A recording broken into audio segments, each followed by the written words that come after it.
Watch for him, watch for him.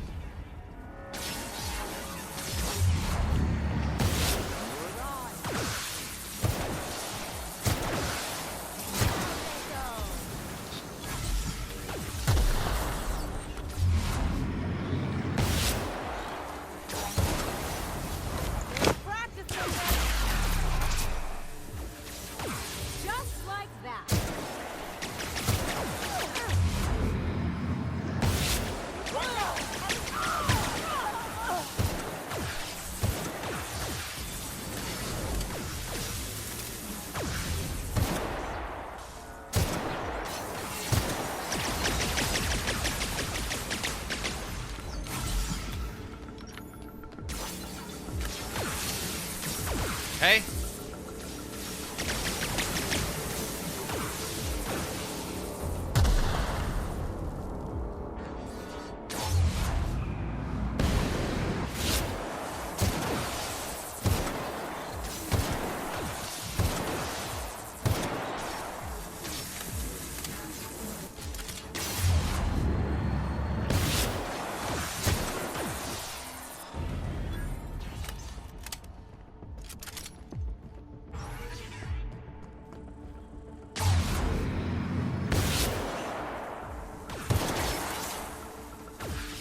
Okay. Keep your distance.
Baby.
Fuck!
Okay, it's okay.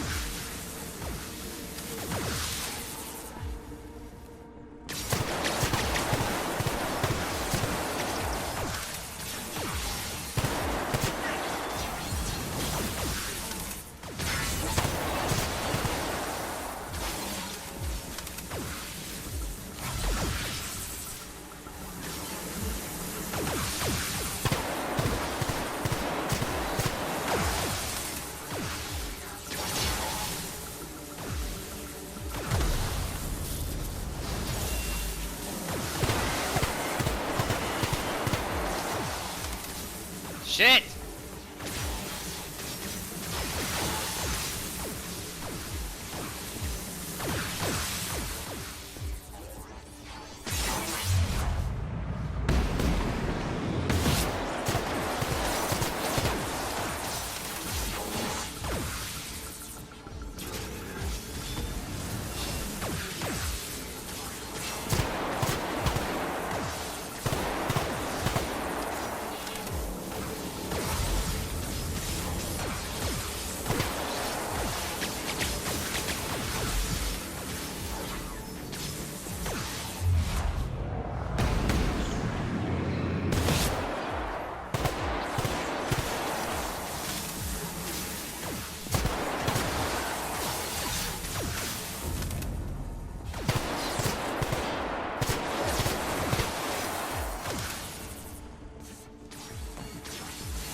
Shit!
See if this does anything.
Oh my god.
Alright, big boy.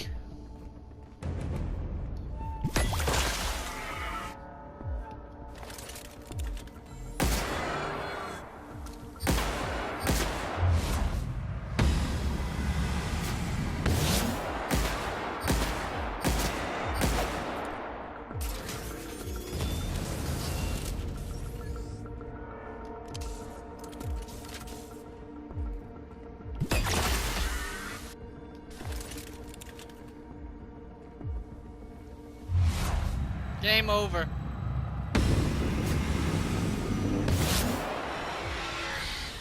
Woo!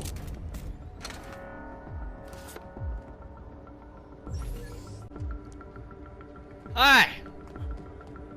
Let's finish this.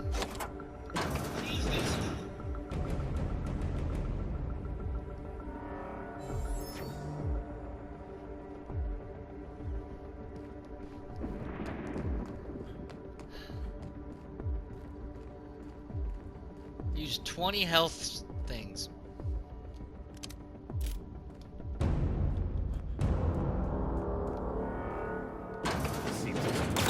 Oh! Halcyon after all.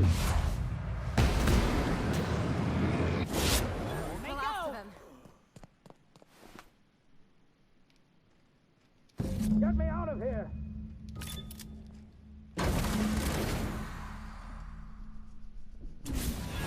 Gotcha. You don't know how glad I am to see you. Oh, I bet. You lunatic. You broke into the board's own fortress and killed the chairman just to rescue one doddering old man. You are absolutely out of your mind. Yes, I am. I can't begin to thank you enough. I know, my friend, I know. And now it's finally over. The board's finished. It's only a matter of time before the entire system slips from their grasp. You've broken the board's stranglehold on this colony, and you saved my life. But there's still so much we have yet to accomplish. You and I are going to have to work harder than ever to save Halcyon. I'm afraid the situation is far worse than any of us ever anticipated. I would like nothing more than to celebrate this victory, but we have a serious problem on our hands. Of course we do. Earth has gone dark. We haven't received a single message in 3 years. There's been no communication, no signals, nothing. 2 years ago, the Earth's Directorate's frigate disappeared on their way back to Earth. We don't know what they discovered when they arrived, or if they arrived at all. They haven't exactly been hands-on around here anyway. So there's one less rubber stamp to worry about. Earth is humanity's home planet, Miss Fenhill. The psychological effects of losing our original home will be devastating. So we've got to make do on our own. Seems to me that'll make us stronger in the end anyhow. You're quite right. We've got no choice but to make do on our own. We're in serious trouble, my friend. Do you know what this means for Halcyon?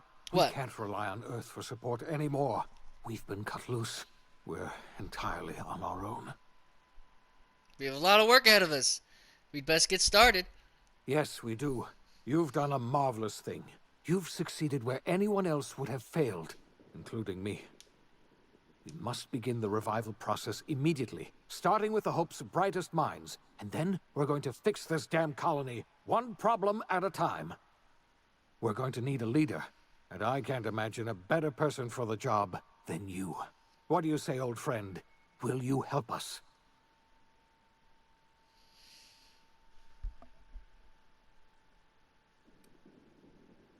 Sure. You won't hear a word of disagreement from me. Why not? You're the best thing to ever happen to Halcyon. If you want to take it upon yourself to lead this colony, you have my support. We're not a colony any longer, are we? Our last connection to Earth has been severed, and so we have been set free. Yes, we have. Our future is uncertain, and no one knows what tomorrow holds. Exciting, isn't it? The OSI teaches that everything in the universe happens according to the grand plan. But the stranger that arrived in Halcyon was an unplanned variable. From the moment he landed in Emerald Vale, his actions altered the course of history. The events on Tartarus brought about the end of the board's authority. But the board's mistakes would haunt the colony for decades to come. the damage they left behind would require the work of a generation to repair. Dr. Phineas Wells began reviving a handful of the Hope's colonists: engineers, scientists, technicians, and intellectuals. They were among the brightest minds the Earth had ever sent out into the stars. The Hope scientists and engineers woke up in a colony descending headlong into total collapse. With no way to return to Earth, they had no choice but to band together and devote themselves to the cause of saving Halcyon.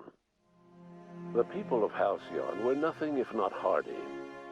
In the absence of the board's authority, many of the colony's settlements banded together with a single purpose in mind: survival. Life was especially hard in the years to come. Some towns dissolved by attrition and starvation, but most of them found a way to carry on. In the years to come, Halcyon was forced to reckon with its newfound freedom. The board was gone, and for better or worse, the colony was responsible for its own destiny. Between MSI's worker-centric policies and the iconoclast's manpower, Sanjar and Zora were able to rally many of the Terra 2 townships to their cause. MSI's workforce swelled, and the iconoclasts enjoyed a significant surge in their ranks. The board was too distracted by infighting and internal politics to stop MSI from becoming a powerful corporation and a refuge for townships that might have fallen through the cracks. Consumed by paranoia, Lilia Hagen took Sublight Salvage in a controversial direction, openly accusing board officials of an extraterrestrial conspiracy. One day, an accident at the Groundbreaker's docking bay silenced her forever. Time would tell if her replacement could keep the Sublight family together. Adelaide McDevitt replaced Reed Thompson as the leader of Edgewater. She and her followers transformed Edgewater in their image. Anyone loyal to Reed was pressured into leaving town, and those who stayed behind adapted to her way of life. Adelaide transformed the old cannery into a new garden. The nearby Edgewater Cemetery provided a convenient source of fertilizer. Junlei Tennyson fought to protect the Groundbreakers' independence. While the board's influence faded, mechanical difficulties forced her to rely on parts that only corporations could provide. The cost was high, and time would tell if Junlei could balance the work with her aspirations for a better future. The rediscovery of the Hope and the abandonment of the lifetime employment program forced Byzantium to come to terms with some uncomfortable realities about the state of Halcyon. While Byzantines were reluctant to surrender the luxuries they'd grown accustomed to, the board's diminished authority gave them little choice in the matter. Nearly everyone had to learn to make do with less. Some even had to get jobs. It was a dark time indeed. Ellie savored her adventures on the Unreliable. Once they were done, she returned to life as usual, running missions of dubious legality, shunning respectable work, and living life to the fullest. She meant to reach out to her one-time captain, but she was always bad at keeping in touch. Life in Halcyon was sobering for Felix Millstone. The grand revolution he dreamed of never came. There was no great awakening for the colony, no celebrations in the streets. There was only the hard, desperate work of trying to repair a broken colony. Felix never had a head for numbers, but if there was labor to be done, he was there to help. Eventually, Felix realized that the work of a revolution was done with two hands. After all he'd seen and heard adventuring with you, the vicar Maximilian de Soto renounced his faith and joined the effort to rebuild the colony. Ironically, he finally found the joy that had eluded him over the course of his life, and realized that perhaps he was always meant to be just a simple laborer after all. He quickly dismissed the idea. Once the matter with the Hope colonists was resolved, Junlei bashfully asked Parvati if she'd like to join her permanently on the Groundbreaker. and Parvati enthusiastically, if somewhat awkwardly, agreed. The stories of her adventures spread across the colony, and Parvati soon found herself the center of attention. Having served as the engineer of a renowned spacecraft, tramp freighters and wildcat miners sought her out by name, and in no time, she was a fixture in the groundbreaker's mechanical ecosystem. She and Junlei were never far apart. Nyoka returned to Monarch to take another crack at making a permanent life for herself. She formed the Charon Group, a mercenary outfit of ragtag survivalists and wilderness experts. Anyone in need of a guide, or just looking to throw back a beer and swap stories, could find her camping on the trail or clearing an infestation. Before his untimely death, Captain Alex Hawthorne had plans to restore and modify, for combat purposes, a sanitation and maintenance automechanical that he'd found in a state of disrepair in Emerald Vale's scrapyard. That unit remains broken down and forgotten in the unreliable supply closet to this day. Minister Clark was released from house arrest, and his contact with you gave him a sense of renewed purpose and vigor. Once it became clear that no help would be coming from Earth, he threw his considerable efforts and talents into helping Halcyon manage the crisis before it. As for Dr. Phineas Wells, he spent his remaining years in his orbital lab. He eventually came to terms with his own past and was able to forgive the mistakes of his younger self by devoting his remaining years to serving the colony. Dr. Wells was able to revive many more scientists and engineers than he first expected, thanks to the additional batch of chemicals you stole from the Ministry. Wells never forgot about the human lives that were lost in acquiring these chemicals. In the end, Dr. Wells was able to save every scientist and engineer aboard the Hope. Over the next decade, nearly all of the Hope's remaining colonists were successfully revived. Halcyon saw a period of rapid technological and scientific advancement. Breakthroughs in dietary supplements saved the colony from starvation. Geoengineering projects and social reforms began to change the structure and character of the colony. Dr. Wells laid the groundwork for the project to save the colony, but he would never live to see the fruits of his labor. He passed away a few years later. His work was carried on by the scientists and engineers he revived. Today, Halcyon has stabilized. The people of the colony work hard to adapt to their new circumstances. Nearby colonies send aid and supplies. Life will never be easy in Halcyon, but for the first time in its history, there exists a sense of real, genuine hope about the future. And what about you, the unplanned variable in the history of Halcyon? You brought an end to the chaos on Tartarus and proved yourself the most capable leader left in the colony. You administered the colony in your own image. With the old power of the board destroyed, a new government of Halcyon rose with you at its center. With your steady hand, you guided Halcyon through the turbulent years that were to follow, and helped ensure the survival of the colony until the end of your days. No one knows what's happened to Earth, and no one knows what the future has in store for Halcyon. All we know for certain is this: the name of the Unreliable and that of its intrepid captain will remain the subject of countless stories for years to come. Well, everybody, that was The Outer Worlds. Thank you for watching. That was quite the game. Oh man. But yeah, thanks for tuning in, and I hope you enjoyed it. Be looking forward to, we're going to be finishing up Fallen Order, because I wanted to finish this first. So keep an eye out on that. And as always, this has been Blue Eyed Scumbag from Scumbag Gaming, and I will catch you all on the flip flop.